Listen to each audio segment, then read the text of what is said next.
Que des grosses dingueries cette semaine.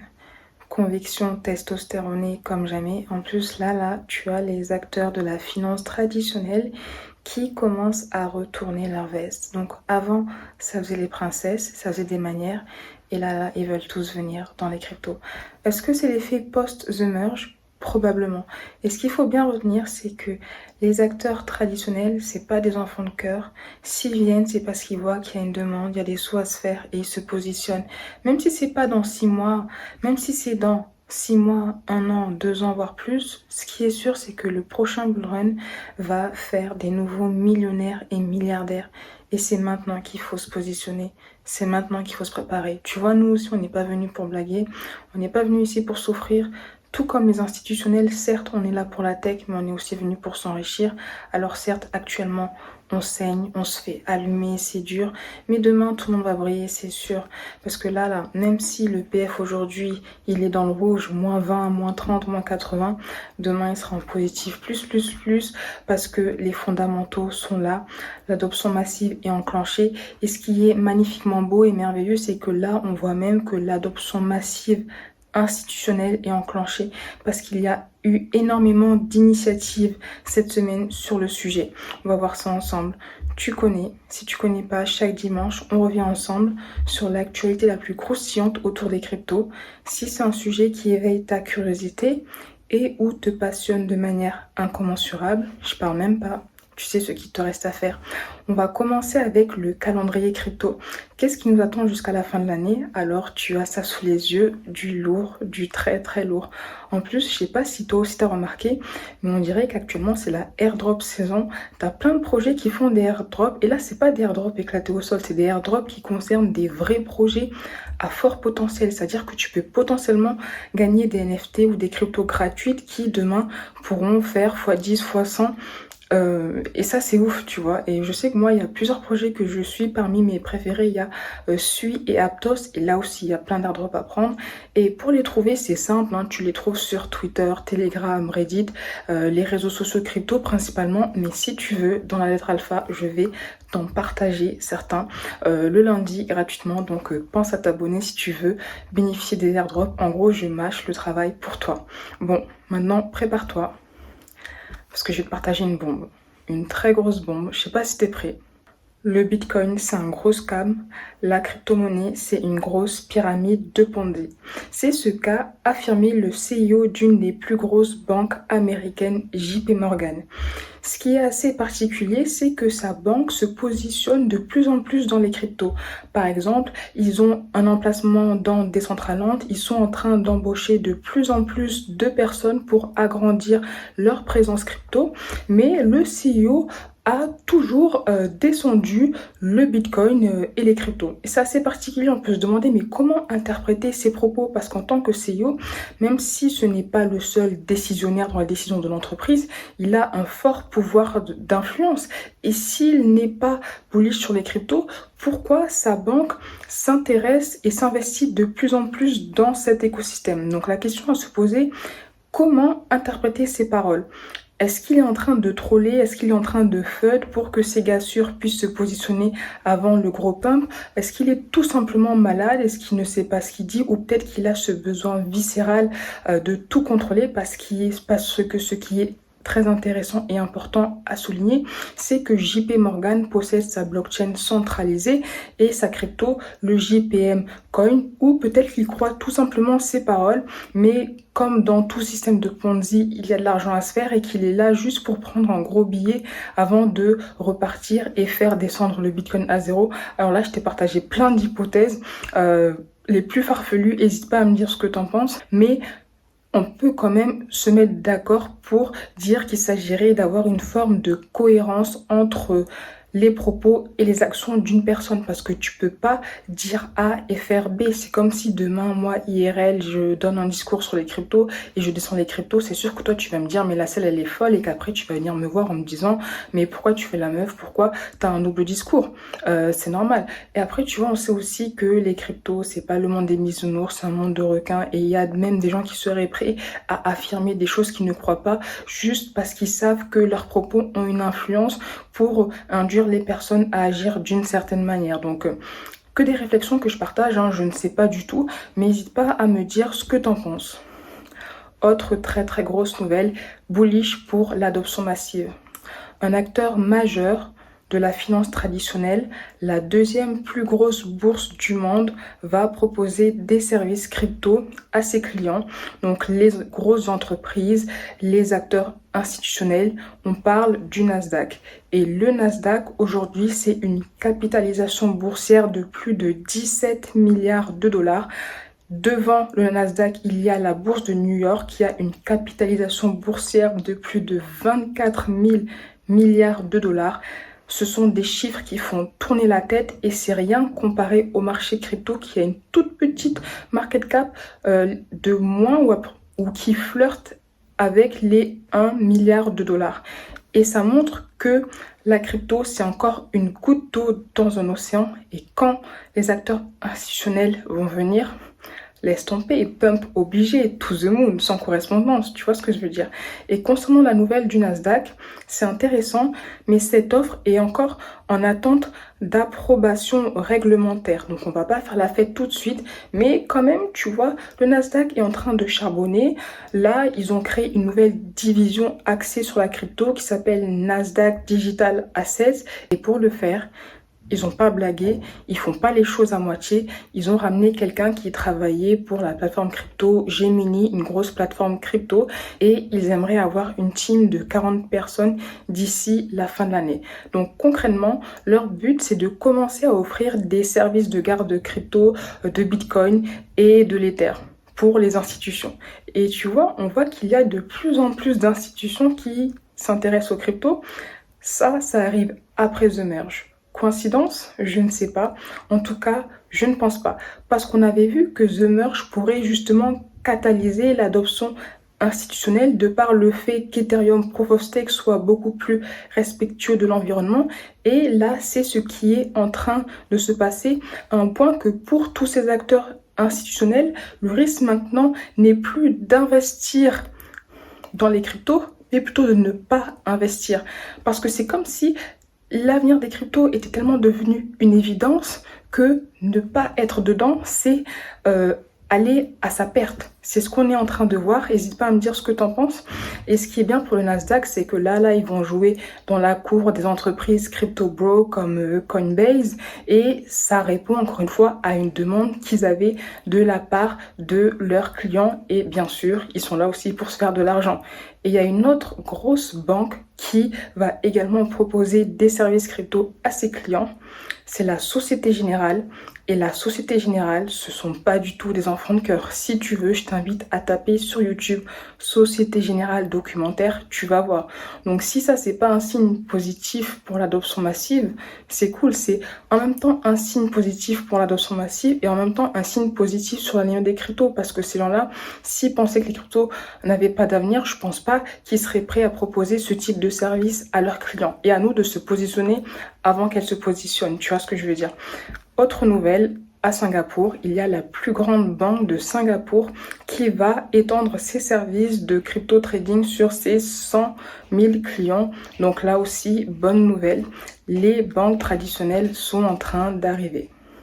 Maintenant, reparlons du Bitcoin. Une entreprise a acheté 301 Bitcoins supplémentaires pour 6 millions de dollars. Actuellement, elle détient 130 000 bitcoins. Cette entreprise, plus besoin de la présenter. Il s'agit bien sûr de MicroStrategy. Et ce qui est assez intéressant, c'est qu'ils continuent d'acheter du bitcoin, même s'ils sont en perte. Je sais qu'avant, ils avaient un prix d'achat d'à peu près, je crois, 30 000 dollars. Là, ils ont baissé leur prix d'achat à 19 000 dollars. Mais là, si le cours des cryptos baisse, ils seront encore plus en perte. Mais malgré ça, ils sont en mode on y croit. Conviction testostéronée, on investit. Et tu vois, j'aime bien ce site. Sur ce site, on peut voir toutes les fois où ils ont acheté du Bitcoin et on voit qu'ils croient vraiment à l'avenir du Bitcoin. Restons dans le Bitcoin et aux États-Unis. Il y a un nouvel État qui va accepter le Bitcoin pour le paiement des taxes. Il s'agit du Colorado. Donc les résidents du Colorado peuvent désormais payer leurs impôts en Bitcoin, en crypto. Mais là où ça devient beaucoup moins intéressant, c'est qu'ils peuvent le faire uniquement avec un compte PayPal. Donc parfois, tu as des nouvelles bullish qui te refroidissent direct quand tu vois les termes et conditions. Parce que là, tu te dis, comment ça avec un compte PayPal en fait? Qui garde ses cryptos sur PayPal? Enfin, si tu le fais, n'hésite pas à me dire ce que tu en penses, mais c'est dommage en fait, tu vois, d'imposer le fait d'utiliser PayPal pour payer ses impôts en crypto. C'est un peu contre-productif, mais bon, c'est quand même un move vers l'adoption massive, donc on va saluer ce move. On va revenir sur une autre histoire. Alors là, franchement, il y a deux cas de figure. Soit c'est moi qui suis folle, soit c'est une histoire bizarre. Donc ton avis sera très précieux à mes yeux parce que ce projet crypto avait scammé sa communauté et là, il revient en force avec un gros partenariat et tout le monde est bullish. Perso, je comprends pas. On dirait que les gens ont la mémoire courte ou c'est peut-être comme ça que les choses se passent parce qu'ils ont des relations, parce qu'ils sont en place, tout ça. Mais on va revenir sur ce qui s'était passé. Il y a plusieurs semaines, je t'en avais parlé et parmi les scandales reliés à ce projet-là, il y avait le fait que sur leur site internet, ils avaient dit qu'ils avaient pour partenaire Salesforce, alors que ce n'était pas le cas. Et suite à cela, ils ont retiré les logos de ces personnes-là parce que c'était faux. Il y avait également des personnes qui s'étaient plaintes parce qu'on leur avait promis des rendements qu'ils n'avaient pas. Bon, on parle du projet Helium. Hein. En soi, c'est un projet qui est plutôt intéressant. Ils veulent créer une alternative aux services Internet ou de données mobiles. Donc, ils ont un réseau de hotspots décentralisés. Ils en ont actuellement à peu près 9000 dans le monde. Mais ils ont quand même des pratiques assez douteuses. Et c'est pour ça que ça m'étonne qu'actuellement on les acclame quand il y a un nouveau partenariat, mais malheureusement c'est la vie et limite je serais pas étonnée si demain ils font partie des top projets parce que j'ai l'impression que les gens ont la mémoire courte. Mais tu vois, si on prend un exemple dans la vie réelle, si demain tu as ton gars sûr qui te dit et là j'ai un projet, il y a Amazon et Apple qui sont investisseurs, toi tu lui fais confiance, tu vas mettre un petit débit et si après 2 semaines tu apprends que cette personne là t'a induit en erreur, est-ce que tu vas toujours continuer à lui faire confiance? Je ne sais pas. Mais bon, pour revenir sur Helium, les deux nouvelles déjà. Mais bon, revenons sur Helium. Une nouvelle intéressante, c'est qu'ils ont décidé de quitter leur blockchain pour aller sur Solana suite à un vote communautaire où il y avait 80% des répondants qui étaient favorables à ce choix. Un truc un peu drôle qui s'est passé, c'est qu'il y a Borderless Capital qui est un VC axé sur tout ce qui est autour d'Algorand et qui est également soutenu par Helium, qui n'était pas forcément content de cette décision et qu'ils ont dit sur Twitter qu'ils auraient préféré qu'Helium aille sur Algorand, mais d'un côté c'est normal parce que ils veulent tirer la couverture de leur côté. Mais bon, l'autre nouvelle, c'est qu'Helium a signé un gros partenariat avec T-Mobile, donc c'est un opérateur mobile, pour créer un nouveau service sans fil 5G qui va s'appeler Helium Mobile. Donc les gens pourraient payer un abonnement de 5$ et je crois aussi qu'ils pourraient également recevoir des cryptos. Enfin bref, en soi c'est une bonne nouvelle. Mais moi, comme je t'ai dit, avec tout ce qui s'est passé, tous les événements précédents, même si tout est bon sur le papier, j'aurais toujours une réticence à m'investir dans un projet, tu vois, parce que moi je me dis que tu me l'as fait à l'envers une fois, tu peux me la refaire à l'envers, tu vois. Mais bon, n'hésite pas à me dire ce que t'en penses. Peut-être que c'est moi qui suis bizarre, hein, et puis voilà, je suis bizarre. Revenons sur Ethereum. Les maux de tête continuent avec la SEC, donc là j'espère que tu as des Doliprane sur le tech. C'est vraiment une histoire tirée par les cheveux. Revenons sur le contexte. La SEC avait porté plainte contre un influenceur américain, donc c'est un crypto-youtubeur, Yann Balina, qui avait fait la promotion d'un projet crypto, donc une ICO, c'était quand les ICO c'était encore à la mode dans les années 2017-2018, donc son projet en question c'était Sparkster, et pour pouvoir participer, les gens devaient envoyer des Ethers et ils recevaient en contrepartie la crypto du projet. Et dans son dossier de plainte, la SEC elle a affirmé que les transactions Ethereum devraient être considérées comme ayant lieu aux États-Unis car il y a beaucoup de nœuds Ethereum qui tournent aux États-Unis. Et donc, si elle porte plainte contre Yann Balina, c'est parce que justement, Yann Balina n'avait pas enregistré sa crypto comme étant une securities. C'est un peu du n'importe quoi parce que la question peut se poser, mais sur quoi la SEC se base-t-elle pour dire que comme il y a beaucoup de nœuds qui tournent aux États-Unis, Ethereum américain?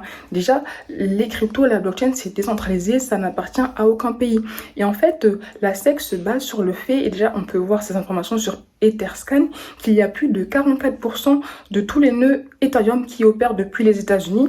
On voit aussi que la deuxième plus grande densité de nœuds est en Allemagne. Après, il y a la France, mais là, Les premières réflexions qui me viennent à l'esprit, c'est qu'il s'agirait quand même de définir les termes. Il faudrait qu'il y ait un consensus pour qu'on puisse tous être corda sur le fait qu'une blockchain puisse, entre guillemets, appartenir à un pays à partir du moment où elle a une certaine forme de centralisation dans ses nœuds. Parce que déjà, là, tu vois, il y a quand même moins de 50% des nœuds qui ont pour origine les États-Unis. Donc la majorité, il n'y a pas plus de 50% des nœuds qui sont aux États-Unis, tu vois. En tout cas, il y a beaucoup de flou juridique. J'ai l'impression que la SEC, c'est un peu des forceurs. Bon, tu as quand même Yann Balina qui est confiant. Il s'est défendu, il a répondu sur Twitter. On va voir qui va gagner. N'hésite pas à me dire comment tu vois les choses.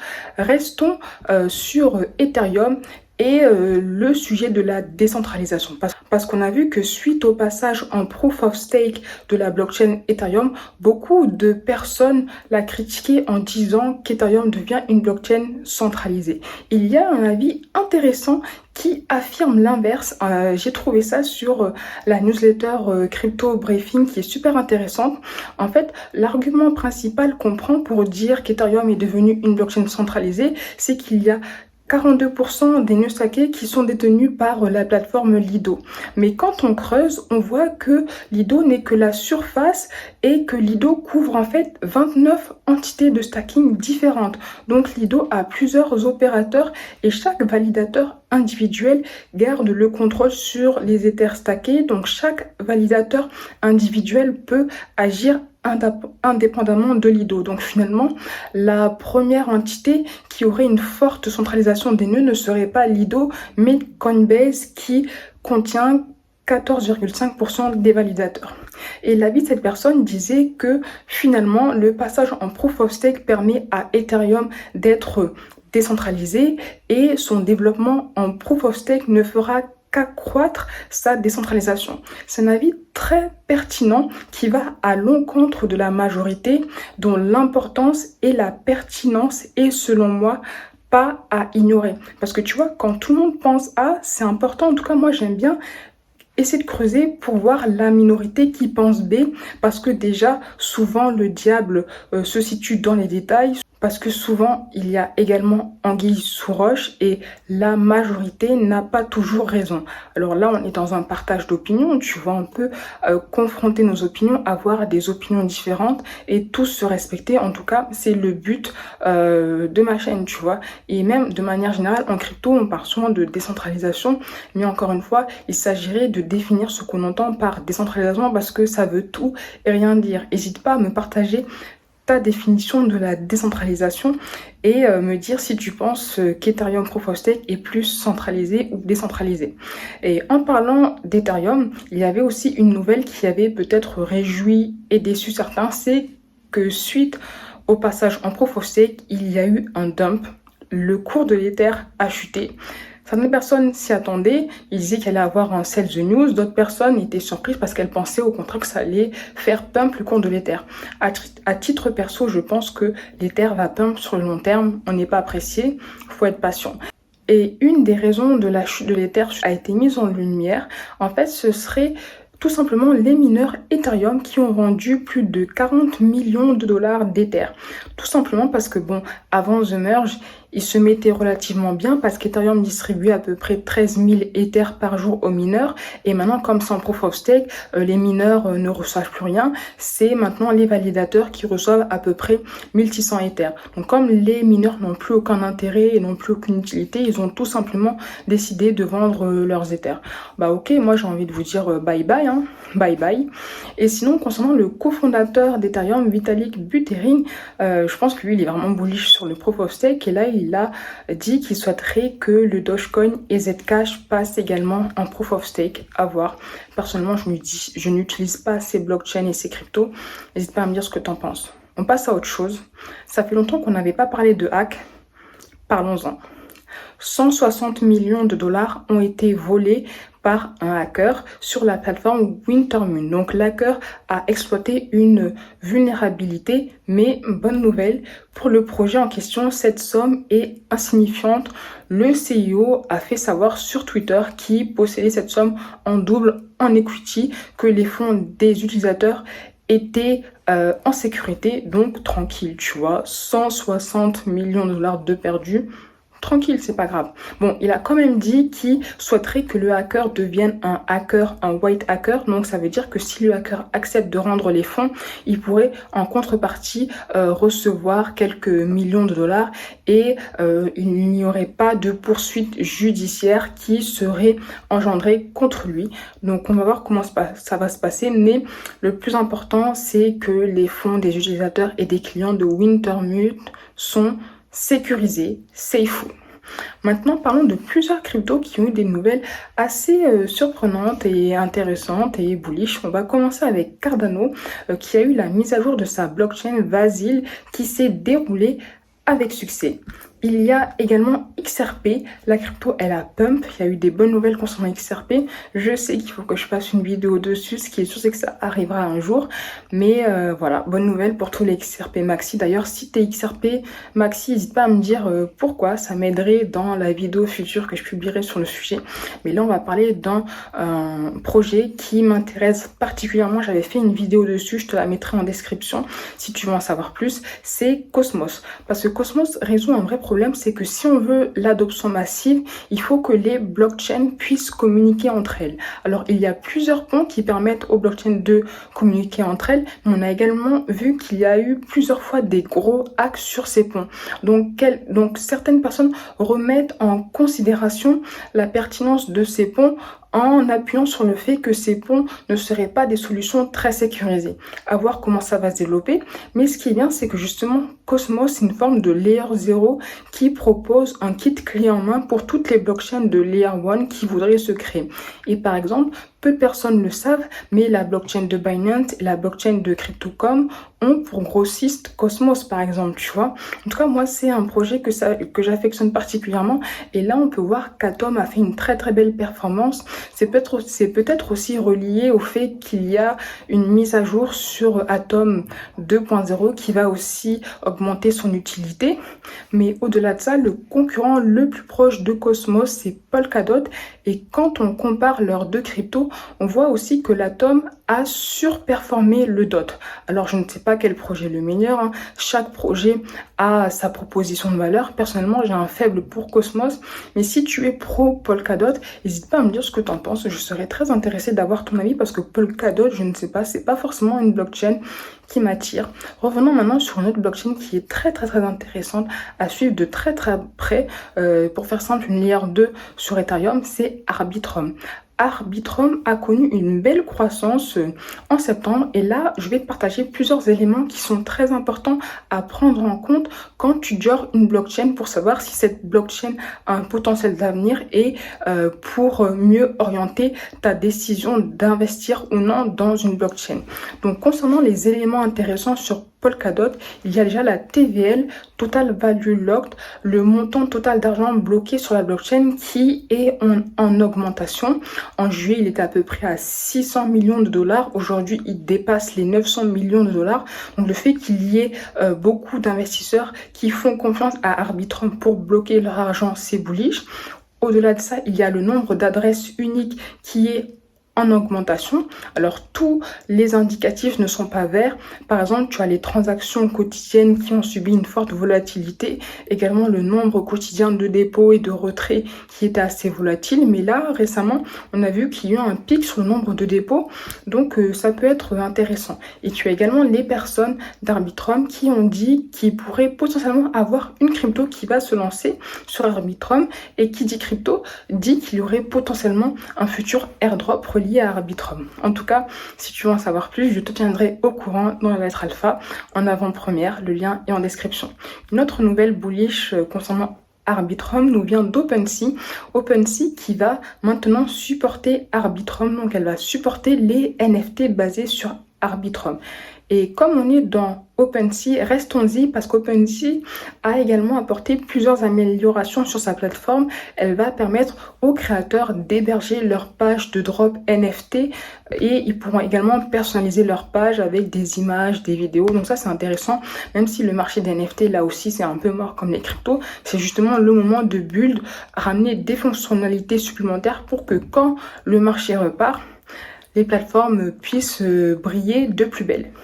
Parlons maintenant d'Elrond. Elrond, un projet qui selon moi a un avenir. Ils continuent de planter des petites graines. Bon, ils ont récemment annoncé leur événement à Paris. Ça a fait beaucoup de bruit. Il y a des gens qui disent que c'est trop cher. Mais après, j'ai envie de dire que quand on compare avec les événements des autres blockchains, c'est à peu près les mêmes tarifs. Binance Week, je crois que c'était à peu près 800 $ l'entrée. Bref, mais c'est pas de ça que je voulais te parler. Elrond ont fait un gros partenariat avec Opera. Donc, Elrond va être intégré à Opera et il y a plus de 300 millions d'utilisateurs qui pourront avoir un accès très simple à leur EGLD et leur NFT. On va voir comment ce partenariat va se développer, mais c'est une nouvelle qui est extrêmement bullish. Une autre nouvelle intéressante nous vient de Binance. Alors là, tu vois, c'est des nouvelles qu'on ne trouve pas forcément dans les news, mais plus sur Twitter. En fait, Binance, ils ont augmenté leur quantité d'EGLD stackés. Et ce qui est bien, c'est que cette nouvelle, elle coïncide avec l'annonce du fondateur d'avoir des offices en Roumanie. Coïncidence, je ne pense pas. En tout cas, même si Elrond, c'est une blockchain qui est beaucoup critiquée, je pense que c'est une blockchain qui a de l'avenir. Si tu penses le contraire, encore une fois, n'hésite pas à me le dire en commentaire, parce que le but, c'est qu'on échange et qu'on confronte nos opinions divergentes. On a parlé de Binance, restons-y. Alors Binance, c'est un peu aussi une relation d'amour et de haine. D'un côté, ils font des trucs chelous, mais d'un autre côté aussi, ils font des trucs super bien. Donc on les kiffe en même temps qu'on les déteste. Et là, la très belle initiative qu'ils ont mis en place, c'est qu'ils veulent créer un conseil consultatif mondial pour que le monde de la crypto et les régulateurs puissent avancer ensemble main dans la main. Donc pour ce faire, Binance a bien sûr réuni la crème de la crème. Et tu vois, je trouve que c'est une super belle initiative parce que pour qu'il y ait une adoption massive, il faut que les régulateurs puissent avancer ensemble avec les acteurs crypto, mais il faut aussi qu'ils ne nous la mettent pas à l'envers comme on a pu le voir dans certaines conditions générales de Binance. Mais bon, on va voir ce qui va se passer. C'est très positif. J'ai un peu l'impression que Binance est en train de devenir le GAFAM du Web3. Faut quand même, j'espère qu'il y a d'autres acteurs aussi qui vont de plus en plus monter dans le game. N'hésite pas à me dire ce que tu en penses. Autre nouvelle qui ne concerne pas Binance mais leur blockchain, la BNB Chain, c'est qu'ils ont créé, la communauté de la BNB Chain a créé Avenger DAO. C'est un projet dont le but est d'assurer la sécurité sur la blockchain. Donc ils veulent protéger les utilisateurs de la BNB Chain contre les éventuelles arnaques, escroqueries et acteurs malveillants. Là aussi, c'est une initiative très intéressante. Maintenant, j'ai deux nouvelles à te partager concernant Coinbase. Une bonne et une mauvaise. Par laquelle je commence? Allez, gardons le meilleur pour la fin. Je vais commencer par la bonne. Coinbase, ils ont un peu la même stratégie de développement que Binance. Ils veulent s'implanter en Europe. Et la bonne nouvelle, c'est qu'ils ont reçu une approbation du Pays-Bas. Donc, ils vont pouvoir développer leurs services aux Pays-Bas. La mauvaise nouvelle, c'est qu'ils sont dans la sauce. En fait, tu as le Wall Street Journal qui accuse Coinbase d'avoir fait du trading avec leurs fonds propres pour augmenter leurs revenus. Alors, ils ont bien sûr démenti. Il y a un représentant de Coinbase qui a déclaré devant le Congrès qu'ils ne sont pas dans ces bails-là, ils ne font pas de trading pour leur compte propre. Un peu plus tard, il y a quand même quelqu'un qui a avoué, je sais pas, on dirait qu'ils étaient en mode bégaiement, ils ont avoué un truc du genre, en fait, j'avoue, de temps en temps, t'as vu, ça nous arrive d'acheter des cryptos, mais ce n'est pas ce que tu crois, bref. Mais de manière générale, Coinbase a démenti les allégations de trading pour compte que le Wall Street Journal avait mis en avant. Et il est fort possible aussi que le Wall Street Journal se soit trompé et qu'il ait confondu les activités de trading que Coinbase réalisait pour ses clients en disant qu'ils réalisent des activités pour leur propre compte. Et ça, tu vois, c'est un peu quelque chose qui est dommage avec les médias, c'est que parfois on a l'impression qu'ils ne poussent pas les recherches à leur paroxysme ou que les recherches plutôt ne sont pas complètes. Il y avait même CZ, le fondateur de Binance, qui avait déjà eu des problèmes avec des médias et qui avait dû porter plainte contre un média parce qu'il partageait des fausses informations contre eux. Donc tout ça pour te dire que toutes les informations que tu vois, que tu lis, il faut les prendre avec des pincettes et il faut vérifier et confronter plusieurs sources. Maintenant, passons à la saga stablecoin. Plusieurs nouvelles concernant les stablecoins. On pourrait faire une série dédiée. Premièrement, les stablecoins vont être interdits aux USA. En fait, aux USA, il y a un projet de loi qui vise à interdire pendant 2 ans les stablecoins algorithmiques de type UST. Bon, on se rappelle tous ce qui s'est passé avec l'UST.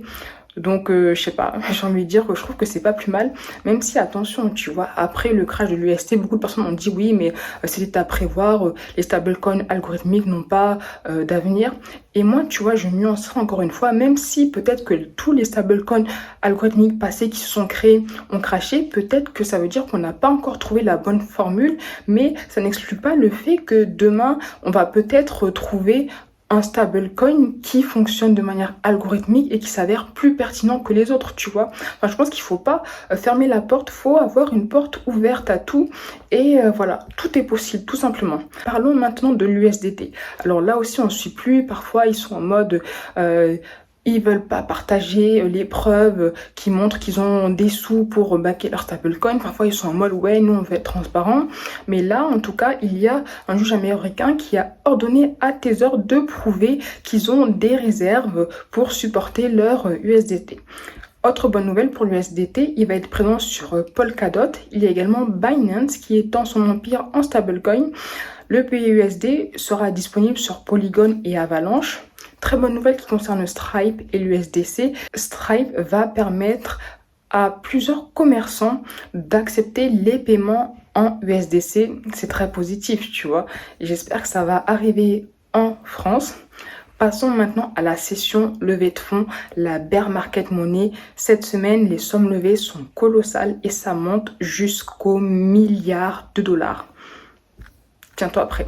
On va commencer avec Immortal Game, donc c'est un gaming, un jeu d'échecs. Ils ont levé 15,5 millions de dollars. Il y a Skip Protocol, donc c'est un projet d'infrastructure sur Cosmos qui a levé 6,5 millions de dollars. Il y a un projet DeFi Immunify qui a levé 24 millions de dollars. Et tu vois, ce projet, je l'aime particulièrement parce qu'en fait, c'est un projet qui permet de récompenser les white hackers pour les vulnérabilités qu'ils pourraient trouver sur des protocoles. Par exemple, si un white hacker trouve une vulnérabilité sur un protocole, Immunify pourra le récompenser parce qu'il aura permis d'éviter un hack qui aurait pu faire perdre plusieurs millions de dollars au protocole en question. Et c'est quelque chose dont on a besoin parce que un des freins à l'adoption massive, c'est la sécurité. Parce qu'avec tous les hacks qui se produisent, il y a des personnes qui se disent « Ah, mais c'est pas encore sécurisé, j'ai pas forcément envie de m'investir dedans. » Donc, c'est une très très bonne nouvelle. La plateforme Messari, donc c'est une plateforme qui parle de l'actualité et plusieurs analyses, des rapports sur les cryptos, qui a levé 35 millions de dollars, une somme colossale, tu vois. Et là, on est en bear market, c'est la crise, il n'y a plus d'argent. Pourtant, on voit que la bear market money coule à flot, tu vois. Donc, si les cryptos ne vont pas exploser dans le futur et que tout le monde est en train de jeter de l'argent par la fenêtre, je sais pas, n'hésite pas à me dire ce que tu en penses. Et là, FTX, alors même le futur n'est dans le passé pour eux, en fait, parce que là, ils veulent lever 1 milliard de dollars. Eux, ils ont pillé le game. Et on va terminer avec la startup Adyen qui lève 30 millions de dollars. Elle est notamment backée par les créateurs de Fortnite. Donc à Skip, Fortnite, c'est un jeu super intéressant pour les gamers. Je suis pas dans le gaming, mais n'hésite pas à me dire ce que tu en penses. Et Adyen, en fait, ils ont un projet d'infrastructure pour le métaverse, également secteur d'avenir. Restons maintenant dans le gaming. Zilliqa va sortir sa console de jeu Web3 avec un portefeuille natif intégré. En soi, tu vois, je trouve que c'est une initiative très intéressante, mais je ne pense pas qu'elle soit pertinente parce que c'est quelque chose que je dis souvent. Nous, ce qu'on veut, c'est pas créer notre tour d'ivoire avec des trucs 100% Web3, mais c'est plus faire comprendre aux acteurs du Web2 que le Web3 est inévitable. Donc en fait, moi, ce que j'espère, c'est que cette initiative va permettre peut-être de réveiller les PlayStation, Xbox et Co pour que eux puissent évoluer et intégrer, tu vois, des fonctionnalités Web3 dans leur plateforme de jeux vidéo. On va terminer avec d'autres nouvelles qui sont favorables à l'adoption massive de la part d'une audience qui n'a pas forcément connaissance de l'écosystème crypto. Et tu vois, moi, je suis intimement convaincue que les NFT vont permettre de catalyser aussi l'adoption massive de la part du retail. Et par exemple, là, il y a le Parisien qui ont annoncé, enfin ils ont fait un free mint, ils ont même leur compte crypto NFT qui a été certifié, nouvelle très positive. Il y a également l'AFP, l'agence France Presse, qui va se lancer dans les NFT pour la première fois, tu vois. Donc là on s'adresse à une audience qui n'est pas forcément crypto-friendly, qui n'a pas forcément appétence à la finance, ça c'est très positif. Bon là, une nouvelle qui va peut-être freiner l'adoption massive, c'est Apple qui souhaiterait imposer une taxe de 30% sur tous les achats NFT qui sont réalisés sur leurs applications. Et ça c'est dommage parce que 30% c'est beaucoup, tu vois, on sait que les plateformes NFT elles prennent que 2 à 3% sur les ventes de NFT. Si en plus elles doivent verser 30% à Apple, elles vont plus s'en sortir, tu vois. Et d'ailleurs je crois que c'est pour ça qu'il y a quelques plateformes qui n'ont pas souhaité proposer l'achat d'NFT sur leur application parce qu'elles savaient qu'Apple allait faire mal à la tête. Mais l'autre chose aussi que je me demande, c'est que déjà quand tu achètes un NFT, généralement tu payes pas en euros ou en dollars, tu payes en crypto-monnaie. Donc comment Apple pourrait gérer ça? D'autant plus que les achats se font sur la blockchain, tu vois. Il y a une solution pour contourner ça, serait peut-être de faire que les achats ne sont pas possible à faire directement depuis l'app, mais qui soit fait sur la page internet. Tu vois ce que je veux dire? Bon, en tout cas, on va voir comment ça va évoluer. Mais si c'est quelque chose qui se met en place, c'est vraiment dommage pour tous les projets crypto qui veulent plus des applications NFT, tu vois. Mais bon, affaire à suivre. Terminons avec une nouvelle plus que bullish. Disney, ils sont chauds, ils sont bullish à fond sur le métaverse et les NFT. Ils sont en train de recruter une personne pour les aider à accélérer leur voyage dans tout cet écosystème. Et je pense que eux, quand ils vont venir, mais ce sera du lourd, c'est-à-dire que même nous, on n'est pas prêts.